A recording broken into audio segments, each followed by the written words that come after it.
Everything old is new again. America's entertainment pop culture talk show. It may well possess a rudimentary intelligence. I'm trying to think, but nothing happens. Felt a great disturbance in the force. Hello, I'm Mr. Red. Come on, Mark, like a job for me. Where's the goodies? Leave the gun.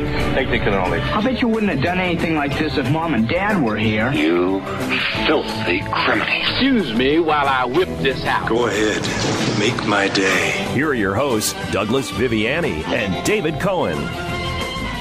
Welcome to Everything Old is New Again. This is Douglas Viviani with the living memoir himself, David Cohen. Hello, Doug. Living memoir. I like How about it. that? Something new.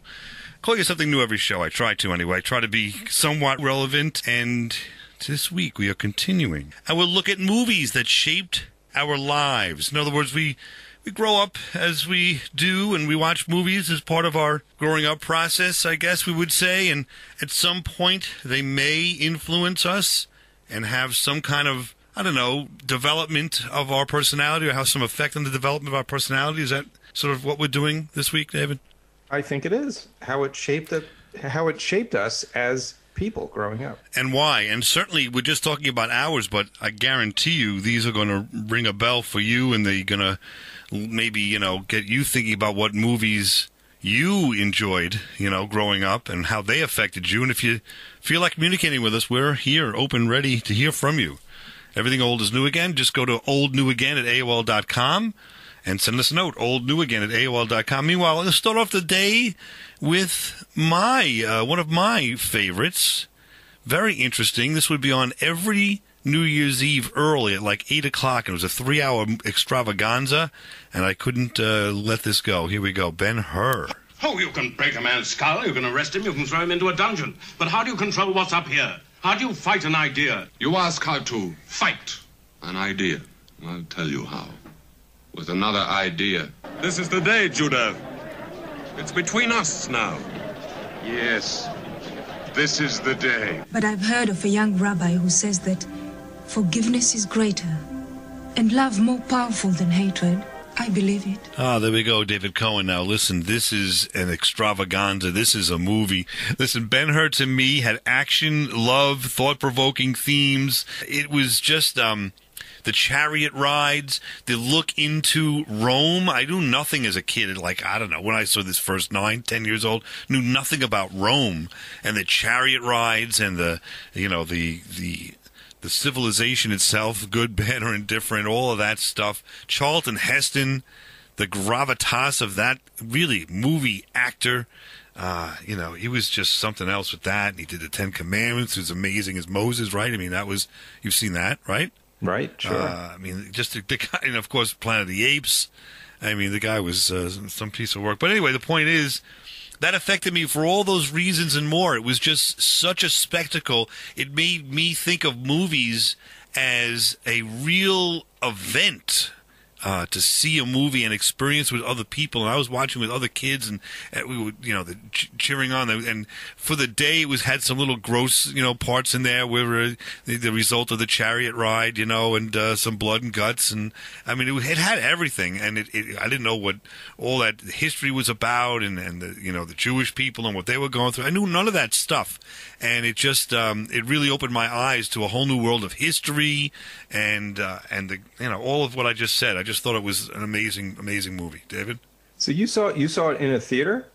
No, that's a good point. We watched it for the first time, but we watched it at a house on a 19-inch TV, I guess it would be. What were the biggest TVs back then? Maybe 27-inch, maybe? Something like that? If that. Maybe. I think 19 was pretty much big TV. All sitting around on New Year's Eve with buddies, because you'd get together with a couple of different families, and the parents would throw us down in the basement. That would be on, and we were transfixed. It was amazing, Yeah, I remember that, too. It definitely... the technology, the movie technology back then, it was pretty advanced for its day. So the action sequences, the chariot race, you really felt like you were there and you were part of it. And some of the, for its time, the blood and the gore as a little kid. I mean, I like that too. It was like, whoa, that is so gross, but it's so cool. And Charlton Heston just was a great, I don't know if great actor is the right word, but great movie star, right? He really commanded the screen, and you really, you rooted for him, and yeah, the whole story, you're right, was an education as well, right, for us growing up. That was an important part. Yeah, and in a subtle way, too. We didn't hit over your head, but in a subtle way, taught you about love of neighbor, love of, man and a woman or whatever, relationship that you have. And, so there was just a lot, mom and daughter and love and like just it was all around. And it was just, transfixed in this world of violence, and redemption. He was sent as a slave to a Roman ship, and he came back and became a Roman citizen. I mean, just all it has. What didn't it have? It was amazing. So right, it wasn't just an action movie for the sake of being an action movie. Those things I don't think might not have existed at the time. So yeah, there was a real story behind it that really hooked you in right from the start. Right. So there's mine. And David Cohen. One Flew Over the Cuckoo's Nest. I like this. Want to watch the World Series? Come on in, pal. This could be a big moment for you. Now, you want to watch a baseball game? You want to watch baseball? Just raise that hand up. Just raise the hand. Gentlemen, the meeting is adjourned. All right, just wait a minute, will you? Just 1 minute? You can bring the subject up again tomorrow. All right, Chief. You're our last chance. What do you say, huh? Just raise your hand up. That's all we need from you today, Chief. Just raise your hand up one time. Show her that you can do it. Just show her that you can still do it. Just raise your hand up. All the guys have got them up. Just raise your hand up, Chief, will you? Huh? Mac? Chief! The Chief! Ah! Chief! Nurse Ratchet! Nurse Ratchet, look! Look! The Chief put his hand up. The Chief put his hand up. Look, he voted. Would you please turn the television set on? The Chief has got his hand up right there. Mr. McMurphy, the meeting was adjourned and the vote was closed. But the vote was 10-8. The Chief, he's got his hand up. Look. No, Mr. McMurphy. When the meeting was adjourned, the vote was 9-9. Oh, come on. You're not going to say that now. You're not going to say that now. I mean, come on. David Cohen, give us something about this. Yeah, this was another movie I saw at a relatively young age. And, again, several times after that throughout my life. But, yeah, it's just Jack Nicholson in that role was just such a, for me, the character he played was just like nothing I'd ever seen before. This like, in the situation he was in, where he was put in against his will into this, really arcane mental institution, they used to call them, where the patients were mistreated. And so he was there and he shouldn't have been there. And it was quite obvious from the get-go that he was misdiagnosed. And so you inherently started rooting for him. Just the interactions he had with Nurse Ratched, who herself just represented like everything that we knew about growing up, right? Just this regimented, by the rules. We knew it in school, right? There were these certain teachers or administrators that were just completely by the book. There was just no give, no joy, no anything. And he was such a dynamic force, and just the two of them going up against each other was great to see. And then the supporting cast of characters that were in there, the other patients, Chief and Danny DeVito was Mr. Martinelli, I'm messing up the names, sorry, the character names, but just the struggles that each one of them were dealing with, and how, Jack Nicholson's character was trying to help them, live for a chance for the first time in their lives. So I don't know, it just, that whole struggle for me just seemed like the first time I think I came across like the establishment, right? And the fight against breaking through the establishment and doing the right thing. So that's, I think, why that movie resonated with me initially. And there was a lot of like bad stuff in that movie too. So as a little kid, there was death. There was just really, really sad moments in that movie. Many, many sad moments, especially at the end, which I won't give away. I'm sure everyone's seen it, but in case you haven't, I'm not going to give away the ending. But really touching last moments of the movie too, that just left you with this feeling of, I don't know, to a certain extent, hope. Sadness and hope at the same time. It just kind of, hit all the right notes for me. Yeah, very realistic movie. Something that really brings to light so many different things that I don't know, the frustration of a kid, especially watching this movie and knowing your parents say no to this or you've got to do that and you don't want to, and the little victories you have that you're able to stay up after, 10 o'clock because a baseball game, the World Series is on or something, whatever, just to get around the rule, but just to see the insanity in some ways of just following rules and how it can ruin lives and affect lives.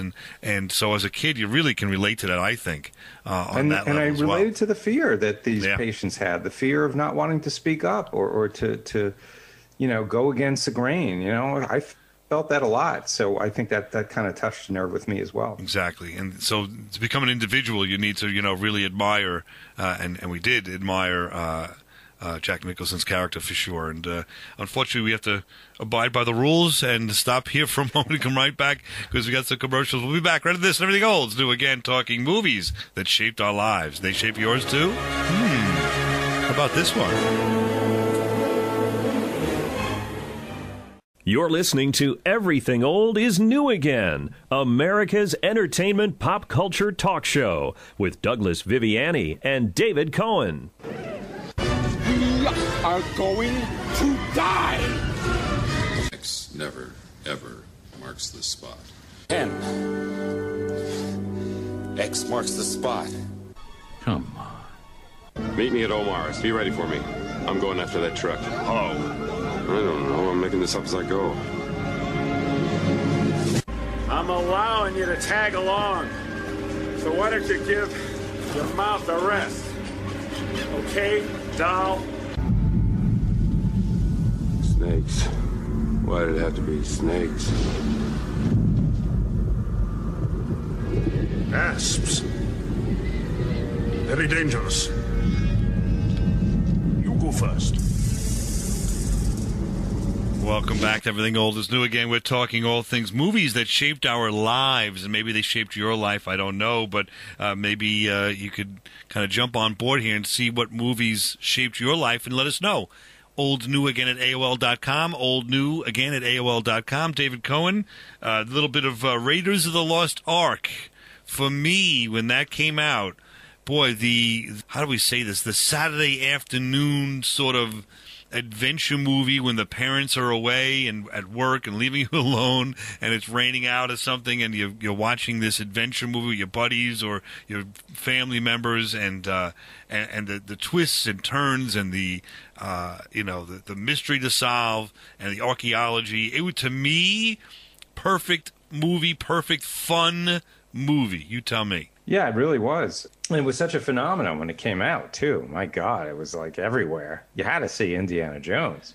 But yeah, just really well made. And you're right. Just one of those movies where it's an action movie, but there's a real, story behind it, really heartfelt story. And you just were in it and along for the ride from like the first minute to the very end. And there's not a lot of movies you can say about that. Yeah, it was an experience, an adventure. I keep saying the word adventure, but it was something that inspired me in my life. That, you know what, there's more stuff you could do out there. Not that you're gonna do what he did, but you could be individual. You can have some fun, and forget that you can have fun in the movies.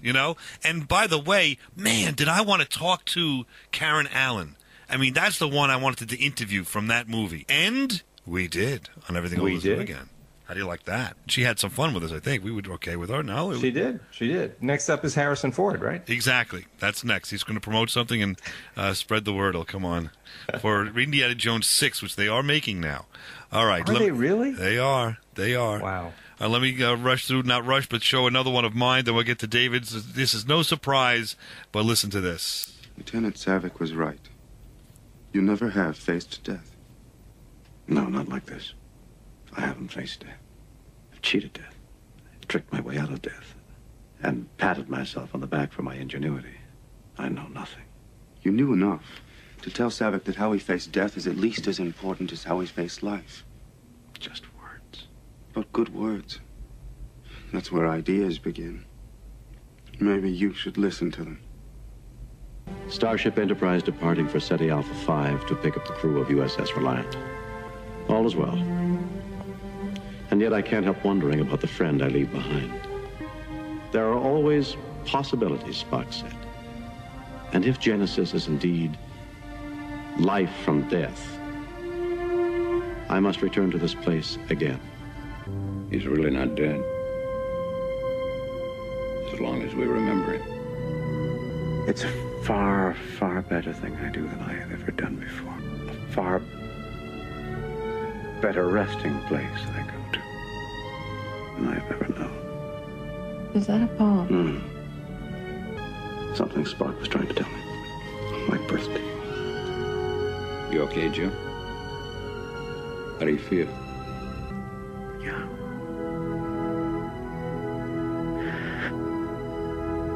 I feel young.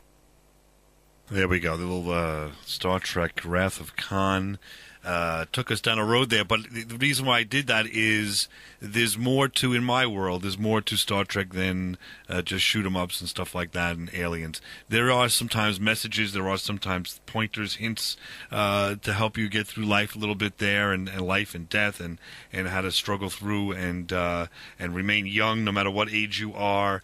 And I just thought Wrath of Khan had it all.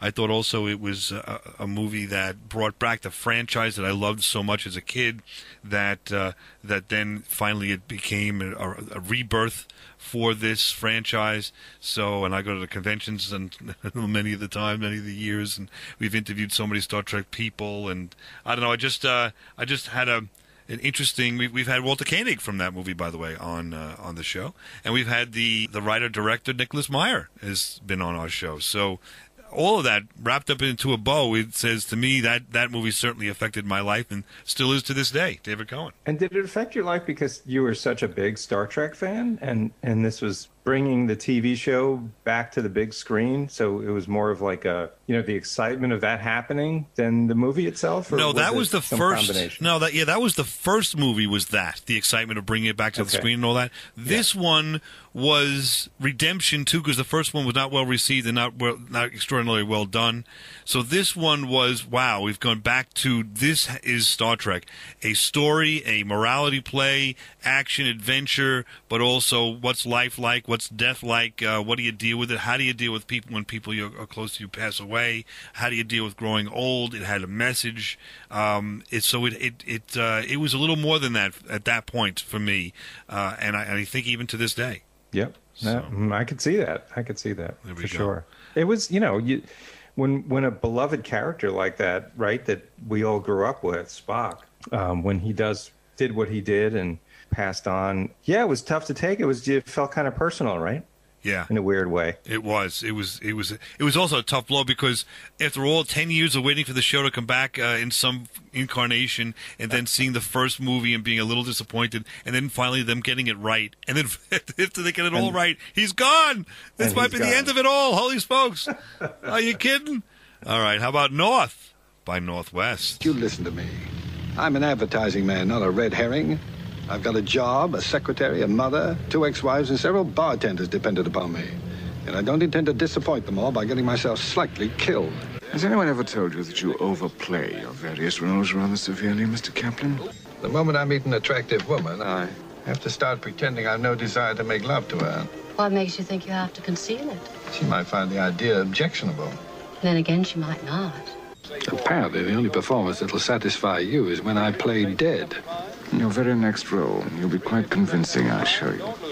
Cary Grant, James Mason, David Cohen, all in one sentence. What do you think? That was, I'm a big fan, a big Hitchcock fan. I've seen, all his movies countless times. That is one of my, top 2 or 3 favorites.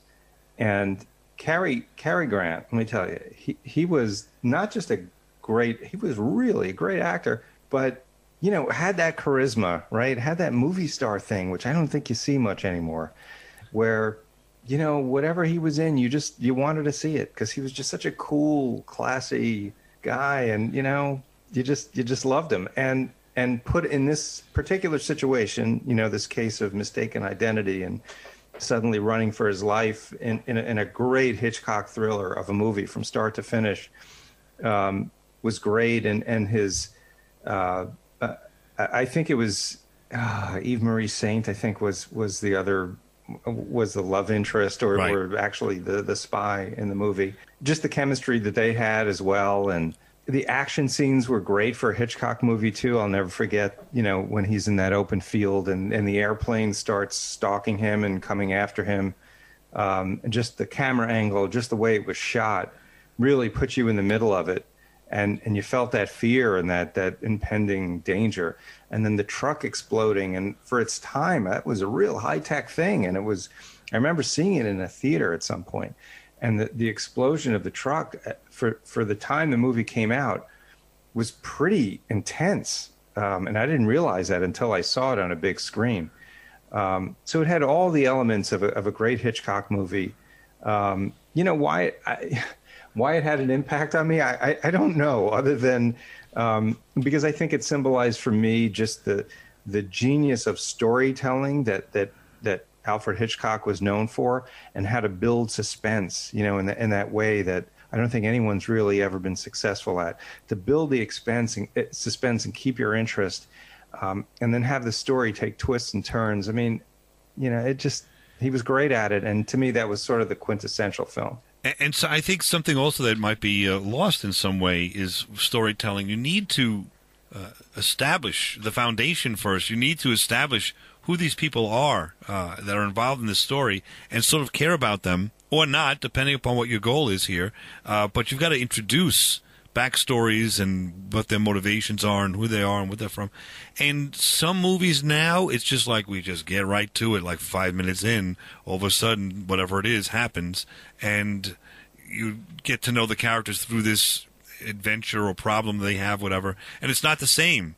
Like, you need to know these people before they get involved in this problem. And that's what Hitchcock did so well, and is so lost now because of the whatever the culture is, and let's have it right now, and everything's got to be done fast.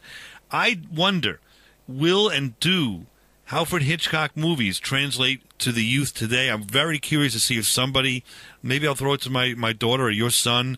Has your son seen this movie? Will he sit through it? What's their reaction at 19, 20 years old now? Yeah, I don't even know if he's familiar with them or has seen any Hitchcock movies, to be honest with you. Yeah. They're just not, it's funny because they're just not front of mind anymore. You don't think of, let's watch an old Alfred Hitchcock movie. I don't know why. And I don't think it's because it hasn't stood the test of time, because I think they do. I'm not sure. That's a good question. They should be, as well known today as they were back then. Absolutely. We'll take that up when we get back. Right at this and everything old's new again.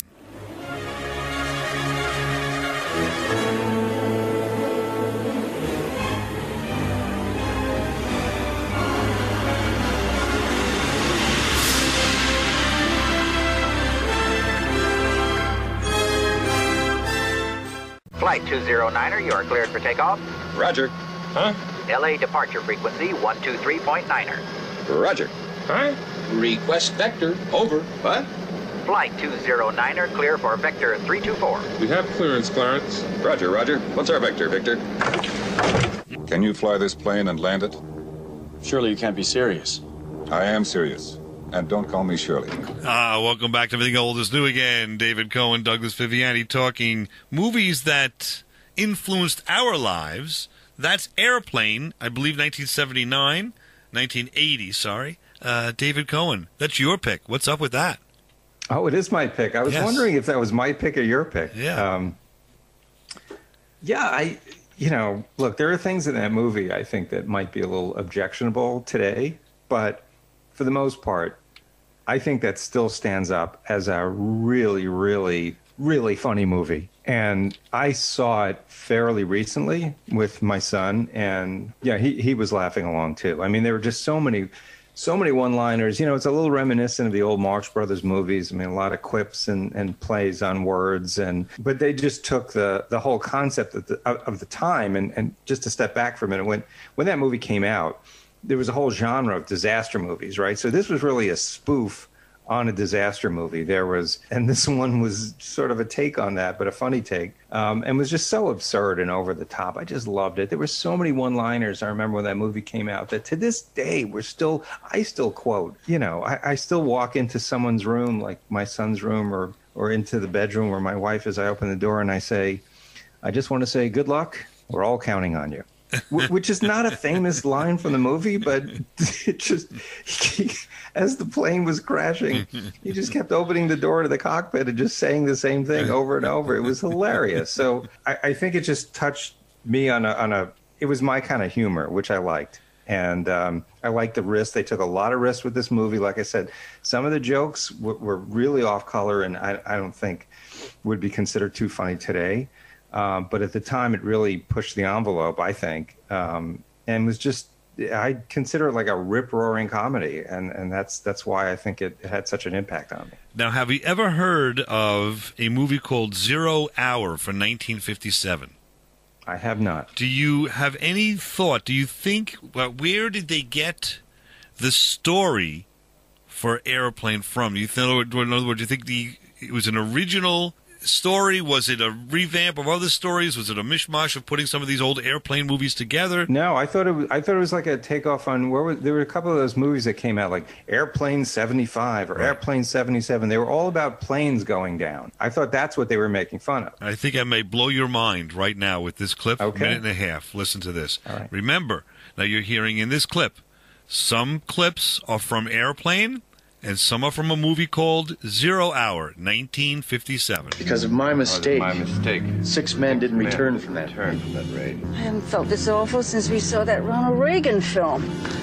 I'll see if I can find some Dramamine. Just a moment, I'll get you some Dramamine. Captain, one of the women passengers is very sick. Oh, stewardess, my husband's very sick. Oh, stewardess, my wife is very sick. Can you do something, please? The woman ate fish, too, and there are 2 more cases, and they ate fish. The co-pilot had fish.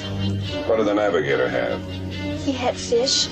I want the weather on every landing field this side of the line. I want the weather on every kind of landing field on their side of the mountains. Any place where there's a chance to land that plane. Any place where there's a chance to land this plane. The life of everyone on board depends upon just one thing. Finding someone back there who not only can fly this plane, but who didn't have fish for dinner. Excuse me. The first officer is ill, and the captain needs someone to help him with the radio. Mayday, Mayday, Mayday. Mayday, what the hell is that? Mayday? Why, that's the Russian New Year. You know, we'll have a big parade and we'll serve hot hors d'oeuvres. As you know, I flew with this man Stryker during the war. He's gonna have enough on his mind without worrying about those times when things weren't so good. Right now, things aren't so good. I want you to get on the horn and talk this guy down. You're gonna have to let him get the feel of that airplane on the way. You'll have to talk him onto the approach. So help me, you'll have to talk him right down to the ground. Who's got the cigarettes? Looks like I picked the wrong week to quit smoking. Looks like I picked the wrong week to quit amphetamines. Flying is no different than riding a bicycle. Just a lot harder to put baseball cards in the spokes. How's it handling? Sluggish. Like a wet sponge. Sluggish. Like a wet sponge. And I want every light you can get poured on that field. Being done right now. Okay, David Cohen. Wow, that was weird. I could see your mind blowing. It should. Think about it. I did spend a lot of time doing that. Every other clip is almost from one movie to the other. The script is literally, not 100%, but there's a large majority of the script from 0 Hour is the same words for the basic story of Airplane, and then Airplane they built on top of that some more jokes and so forth, like spokes in the bicycle. But spokes in the bicycle. Well, what do you think of that? Does that blow your mind, or am I wrong?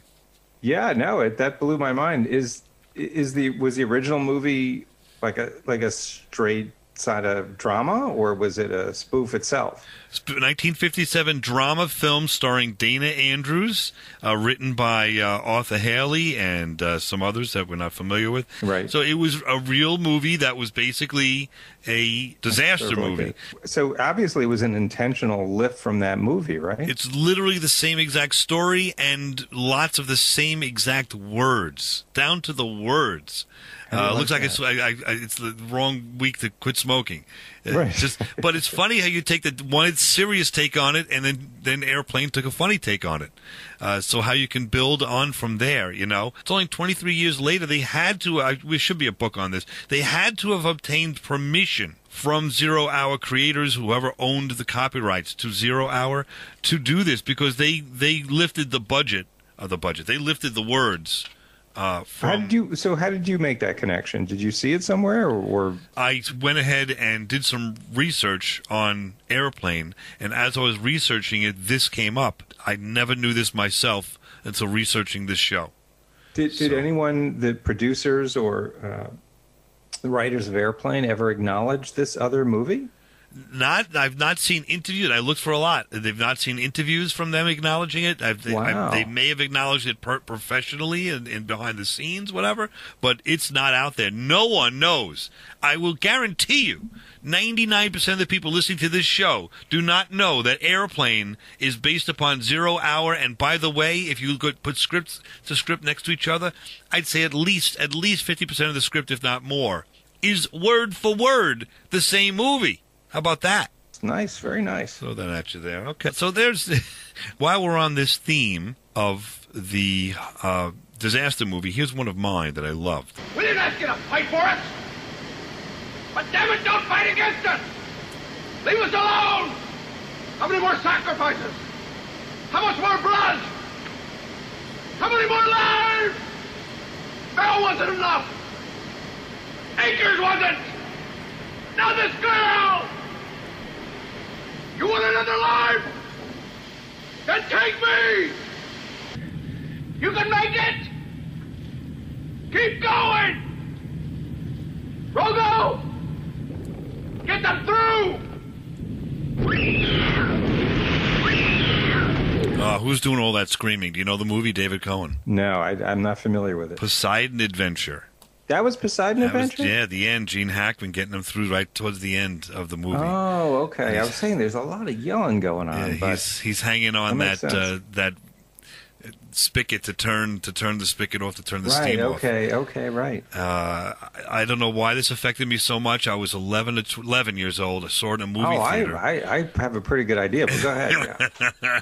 And, you see Roddy McDowall and you see all these stars in the movie, and one by one they get sucked into this adventure, and you lose lots of them along the way.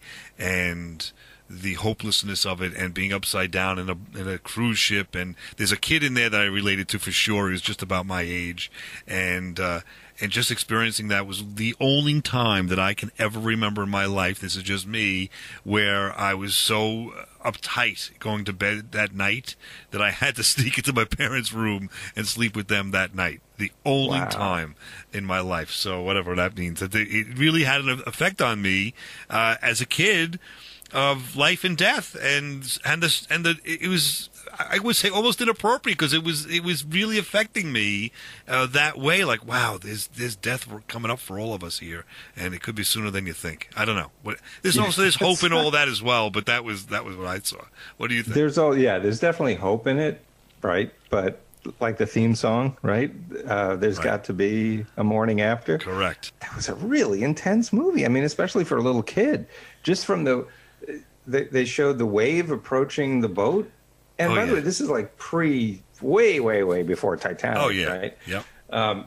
But just showing this giant tidal wave like hitting the boat, and you just knew it was going to be bad. And just how they showed everything upside down, which to me as a kid, I bought into the fantasy, like I understood. But I was also admiring how they really did it, like how they created these sets with everything upside down like that. Oh, yeah, no computer work. No computer work. That was all done. Exactly. There was no CGI. Correct. So they had to build these sets. Shelley Winters, trying to swim across, and God, it was like, Yeah, and with this life, really, it always matters, giving the religious medal to the husband and passing that along to her son. Even as she's dying, she's saying, no, life really matters.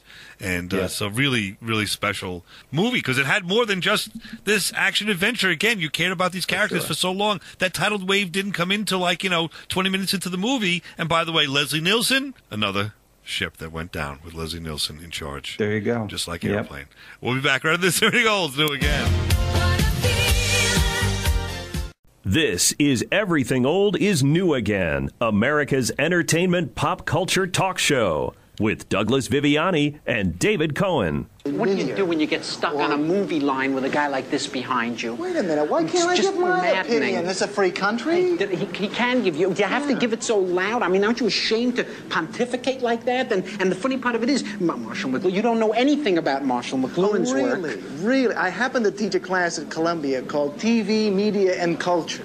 So I think that my insights into Mr. McLuhan, well, have a great deal of validity. Oh, do you? Yeah. Well, that's funny, because I happen to have Mr. McLuhan right here. So, yeah, just let me come over here a second. Oh, Tell him. I heard what you were saying.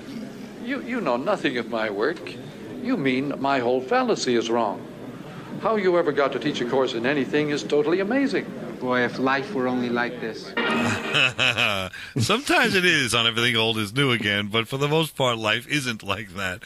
Sometimes we'll have a guest or two. We can pose that kind of a question, too. But David Cohen, that is yours. Annie Hall affected you in some way, shape, or form. Movies that affected your lives? David Cohen, explain. Yeah, well, what Woody Allen, whatever. Let's put aside what, he's become.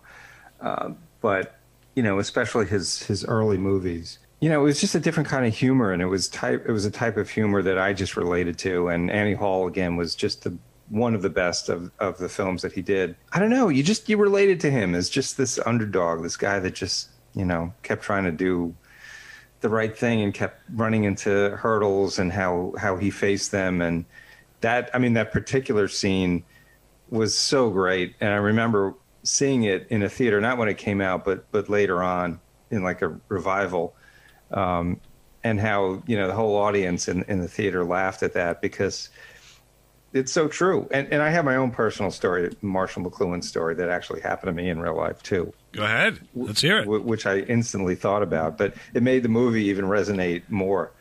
We were out with some friends. I don't know. We were having a little bit to drink, and for some reason I started talking with this Scottish accent. One of my friends was like, "Oh, nice try with the Scottish accent. That's terrible. It's a terrible accent, right?" I go, "What are you talking about? I think it's pretty good, And I start talking. She goes, "No, it's awful. I'm telling you, it's awful." There's this guy that's overhearing this conversation right off the boat from Scotland who comes over and he goes, and I'm not going to do the accent, but he comes over and he says to my friend, "Actually, that's a pretty amazing accent." Ah. And I'm like, "Thank you. Thank you." It was like validation. It was right out of the movie. Well, what did she say to that? What was the result? What can you say? She's just like, okay. All right. She's picking up the check for the rest of the night, Oh, I was gloating I was like, in your face, in your face. That's someone from Scotland, baby. It's perfect. All right, let's switch gears here to Diner, talking about being out and eating. Where's that roast beef? Don't ask me this anymore, Modell. Yes. You gonna finish that? Yeah, I'm gonna finish it. I paid for it. I'm not gonna give it to you. If you're not gonna finish it, I would eat it. But if you're gonna eat it, what do you want? Say the words. No, go ahead. You're gonna eat it. You eat it. That's all right. Say the words. I want the roast beef sandwich. Say the words, and I'll give you a piece. Would you guys cut this out? I mean, every time. Well, if he doesn't talk, he just go. Well, you know what he means, right? Yeah, I know what he means, but he beats around the bush. If he'd say the words, I'd give him a piece. If I wanted it, wouldn't I ask you? Then ask. You just let it go. You know he wants You're it. Annoying. I'm annoying. I'm trying to eat a meal by myself. If you want to give him the sandwich, give him the sandwich. If you don't want to give him the sandwich, don't. I don't want to give him the. Well, then just eat the sandwich. Then shut up. Well, look at his eyes. I ask one simple question. You get it. You know what your problem is? You don't chew your food. That's why you get so irritable. It lumps. You have like roast beef in your heart. It just stays there. Oh, Modell, you're really, really getting me mad now. My blood is boiling. See, I don't like it. I'll take it. No, don't. Fine, I'll take the sandwich. See what you do every time. What are you blaming me? You took the sandwich. I'm sitting. I'm having a cup of coffee. This is the greatest. How many times does that happen in the diner all the time? They used to call me. The thing that was great about that movie too is it just right even when you listen to it now, Doug, it doesn't sound like there was acting. Right? It sounded like you were just eavesdropping on these friends that were at a diner and getting into this argument, right? I mean, it sounded real. Yes. They used to call me Mr. Diner back in the day. Really? And we would go late night to diners and stuff like that, and we would have events like this, stuff like this happen all the time. One time I ordered a pizza burger, and the guy brought over to me spanakopita. And spanakopita? What? I ordered a pizza burger. How is pizza burger similar to spanakopita? And we went off for I guess I'll talk to a couple buddies that were there. We went off for 20 minutes on that. But anyway, so stuff that happens in diners, the camaraderie of people. I guess you tell me, what was the effect of this movie upon you? Well, the movie was, it was sort of like a coming-of-age type movie for these friends in Baltimore that were moving on with their lives, that were entering the next phase of their lives, and were trying desperately to hold on to the friendships and the life as they knew it together as a group. And, I think the reason it got to me, too, is because it was happening a little bit to me at the time as well with me and my friends. I was in college, and we knew this time was coming to an end at some point. We were going to be moving on with our lives. So there was definitely a connection in that respect. I don't know. Well, the humor, the writing was great, and the directing by Barry Levinson was terrific also. It was just like a slice of life, and it felt a lot like my life. And that was, I think, one of the first times that, I saw my fears and my relationships with friends or family just sort of like spelled it, like just shown to me in a theater. It was just, that was me, and that was me and my friends, or at least in my head. Right. That's what I thought. Right. Me and my friends were like, it was a better representation, actually. So that movie's always stuck with me for that reason. And bittersweet because we all move on. The only thing that's constant in life is change, right? And but you don't always realize it while you're in the middle of it, and things do change. And that's why it's nice to get back to good old times with David Cohen here. We go back to high school, believe it or not. But there's been times we've been in and out of touch and stuff like that. Life happens, man. And boy, that really does represent it in a cool way, because it's a fun way. It's got laughs, but it also does present you right there, right at the precipice of, like, if there was a sequel, you probably would not recognize those characters, you know? Yeah, exactly. And by the way, there were so many stars in that movie that weren't stars at the time. Yeah, beyond. I mean, almost the entire cast went on to much bigger and better things. And there was just an innocence, maybe because they were mostly unknown actors. Even Paul Reiser, right? Who was the one that kept wanting part of the sandwich. That I think led to the charm of the movie too, because it was a bunch of actors you'd never seen before, you weren't familiar with, and suddenly you just related to all of them, or at least I did. Yeah, and the talent, tremendous. Here we go. Don't you understand? When you give up your dream, you die. David Cohen, where's that from? Do you have any idea? No. I mean, I understand. I've heard, You give up your dream, you die. Flashdance.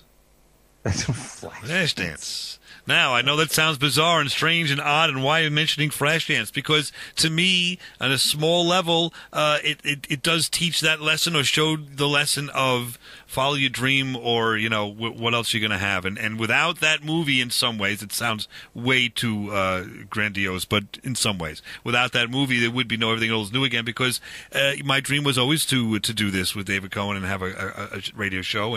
And you know what? You never give up on your dreams. Keep going, man. Maybe you can make it happen. And even if you don't, the challenge of getting that dream is sort of part of the fun, if that makes any sense. I know it's absolutely. We've been having fun for years doing this, so I'm glad that was your dream, and I'm happy to be part of it. There we go. Thank you. You start crying now. Here's another one. Back to the Future. Wait a minute, Doc. Are you telling me that you built a time machine out of a DeLorean? I'm George McFly. I'm your density. I mean, your destiny. You put your mind to it, you can accomplish anything. And this one, I don't know why it affects me so much. It doesn't affect my personality. This was yours, right? Yeah, this was mine, but is it yours too? I would have put that up there too, but yeah, I'm interested in what you have to say. Yeah, I just love time travel, and more than that, I would love to have gone back, and I think all of us would love to go back in time and be a fly on the wall, or even a participant in your parents', maybe your grandparents' lives, and see what it was like before you were here. We could get glimpses of it, but you never really know. So I thought it's so interesting a thought. You? Yeah, I totally agree. That was a really big part of it for me. But the other thing about it too is just the adventure, and the Michael J. Fox, right? You can't. He was just also one of those actors at the time that just could carry any movie he was in, and at the time I think he was filming that, and he was in, what was the sitcom, Family Ties? Yes. Whatever. Yep. He became a big star in that as well. Yep. He just had a really great way of being the audience, right? We were taking this adventure. He was representing us on this adventure, and for me, I related to all of his reactions, all the things he wanted to do, the conflicts. He really did a good job in the movie overall of, like you said, just taking that journey back in time, and what would it have been for us if we did that? Yeah, and it's just great movie making, great fun to have, live through and see what your life could have been, would have been, and can you change it, can't change it. But most importantly, go back and see what your parents were like when they met and all of this. And the DeLorean, of course. Yeah, just great so stuff. many great things. All right, now we're going to continue. There's too many more. We have to do this next week again. We will be back on Everything Old is New again to continue talking about movies that shaped our lives. And listen, you've got some movies yourself you want us to talk about, or you want to come on board and talk about in some way, write us at oldnewagain@AOL.com, oldnewagain@AOL.com. Our old shows are on all the podcast locations, iHeart, Deezer, all those. So like and subscribe. Get us some following here. Let's get going on Everything Old is New again. We'll be back next week.